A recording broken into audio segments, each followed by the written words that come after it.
नमस्ते, money capital channel में आप सबका स्वागत है। तो आज हम इस वीडियो में ओलेक्ट्रा ग्रीन टेक लिमिटेड इस कंपनी का अभी जो क्वार्टर 2 का फाइनेंशियल रिजल्ट अनाउंसमेंट हुआ है उसके बारे में आज के वीडियो में फुल डिटेल्स देखने वाले हैं। तो इस क्वार्टर 2 के जो नंबर्स है वो कंपनी ने सभी लैक्स में मेंशन किए, उसको हम करोड़ में कन्वर्ट करके देखेंगे ताकि क्वार्टर रिजल्ट समझने में एकदम आसानी हो। तो सबसे पहले हम इस क्वार्टर रिजल्ट में कंपनी का टोटल इनकम है उसके बारे में इंफॉर्मेशन देखते हैं। तो अभी हम क्वार्टर 2 में देखेंगे तो कंपनी ने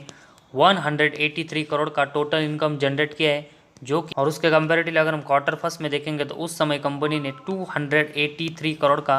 जो टोटल इनकम है वो जनरेट किया था। तो 283 करोड़ से कंपनी का टोटल इनकम गिरकर इस क्वार्टर 2 में 183 हमें देखने को मिला है। तो लगभग 100 करोड़ से कंपनी का जो रेवेन्यू टोटल इनकम है उसमें हमें डाउनफॉल देखने को मिला है, जो कि कंपनी के परफॉर्मेंस के लिए एक नेगेटिव बात है।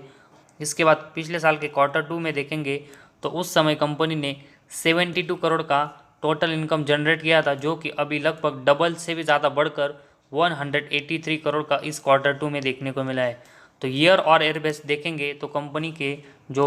टोटल इनकम है उसमें हमें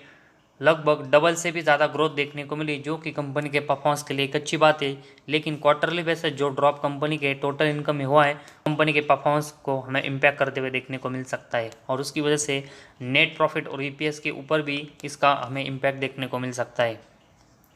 तो कंपनी का टोटल इनकम है उसमें से हम कंपनी के रिलेटेड जो एक्सपेंस और उसके साथ ही में कंपनी के जो टैक्सेस है उन सब को कट करके देखेंगे तो उसके बाद हमें कंपनी का नेट प्रॉफिट आफ्टर टैक्स मतलब नेट प्रॉफिट देखने को मिलता है। और अभी हम क्वार्टर 2 में देखेंगे तो कंपनी ने 7.4 करोड़ का नेट प्रॉफिट जनरेट किया है, जो कि अगर हम इसके कंपेरेटिवली देखेंगे तो क्वार्टर 1 में कंपनी ने 16 करोड़ का नेट प्रॉफिट जनरेट किया था। तो 16 करोड़ से कंपनी का जो नेट प्रॉफिट है वो डाउन होकर लगभग 8 करोड़ के आसपास हमें आते हुए देखने को मिला है। तो आधे से ज़्यादा हमें कंपनी का जो नेट प्रॉफिट है वो क्वार्टरली बेसिस कम होते हुए देखने को मिला है। तो जो कंपनी का टोटल इनकम क्वार्टरली बेसिस कम हुआ था उसका इम्पैक्ट हमें कंपनी के नेट प्रॉफिट के ऊपर क्वार्टरली बेसिस देखने को मिला है। तो कंपनी का जो net profit quarterly basis down हुआ है वो कंपनी के परफॉर्मेंस के लिए एक नेगेटिव बात है,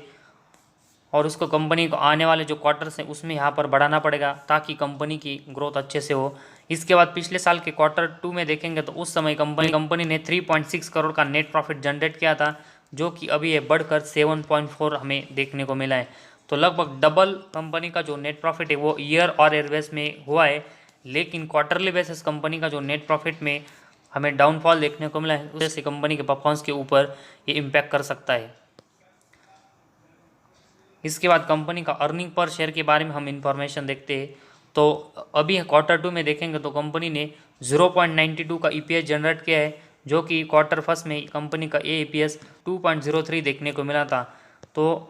कंपनी का टोटल इनकम और उसके साथ ही में कंपनी का नेट प्रॉफिट है उसी की तरह कंपनी का ईपीएस भी हमें क्वार्टरली बेसिस डाउन हो देखने को मिला है, जो कि ये भी कंपनी के परफॉर्मेंस के लिए नेगेटिव बात है। और वही अगर हम पिछले साल के क्वार्टर 2 में देखेंगे तो उस समय कंपनी का ईपीएस 0.44 था, जो कि अब भी इस क्वार्टर 2 में डबल होकर 0.92 देखने को मिला है। तो ईयर और एयरवेज में कंपनी की ईपीएस में कंपनी अच्छी ग्रोथ कर रही है। तो ओलेक्ट्रा ग्रीन टेक इस कंपनी के बारे में देखेंगे तो इस कंपनी का भी हमें क्वार्टर 2 का जो रिजल्ट देखने को मिला है उसमें कंपनी ने ईयर और एयरबेस में कंपनी का टोटल इनकम, कंपनी का नेट प्रॉफिट और ईपीएस है इन सभी में डबल से भी ज़्यादा ग्रोथ की है, जो कि कंपनी के परफॉर्मेंस के लिए एक अच्छी बात है। लेकिन कंपनी का क्वार्टरली बेसिस जो टोटल इनकम, नेट प्रॉफिट और ईपीएस में हमें जो बड़ा डाउनफॉल देखने को मिला है उसकी वजह से हमें कंपनी का जो शेयर है उसमें यहाँ पर डाउनफॉल और प्रेशर भी देखने को मिल सकता है और कंपनी के शेयर में गिरावट देखने को मिल सकती है। तो ओलेक्ट्रा ग्रीन टेक इस कंपनी का क्वार्टरली बेसिस हमें जो टोटल इनकम में गिरावट होते हुए देखने को मिली है वो इसीलिए होते हुए देखने को मिली क्योंकि अगर हम क्वार्टर 1 में देखेंगे तो उस समय कंपनी का ई बस का जो डिवीज़न है, जो कि कंपनी का मेन बिजनेस का डिवीज़न है, उससे कंपनी ने 255 करोड़ का यहाँ पर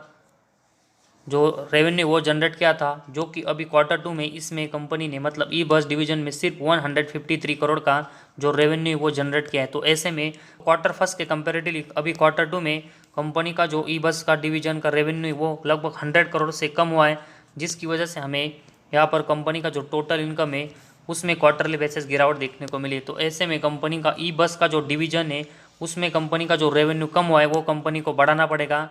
ताकि कंपनी के आने वाले दिनों में भी कंटिन्यूस अच्छी ग्रोथ हो। और फिलहाल कंपनी का जो ई बस डिवीजन का यहाँ पर रेवेन्यू कम हुआ है, इसकी वजह से कंपनी का जो शेयर है उसमें डाउनफॉल भी हमें देखने को मिल सकता है। तो इस गिरावट के बाद कंपनी की जो ऑर्डर बुक है उसमें कंपनी किस तरह का ग्रोथ करती है, साथ ही में कंपनी का जो ई बस डिवीजन का रेवेन्यू है वो आने वाले क्वार्टर्स में किस तरह का हमें देखने को मिलता है, उसके ऊपर डिपेंड होगा कि हम आने वाले दिनों में और अगले क्वार्टर्स के बाद इस कंपनी में अपनी जो इन्वेस्टमेंट है वो बढ़ाएंगे या फिर नहीं। फिलहाल कंपनी का जो शेयर है उसमें क्वार्टरली बेसिस परफॉर्मेंस डाउन होने की वजह से हमें शॉर्ट टर्म में एक बड़ी गिरावट भी देखने को मिल सकती है। तो इसीलिए मंडे के दिन कंपनी का जो शेयर है वो किस तरह का रिएक्ट करता है उसके ऊपर हमें यहाँ पर फोकस देना पड़ेगा। अगर कंपनी के शेयर में हमें ज़्यादा गिरावट देखने को नहीं मिलती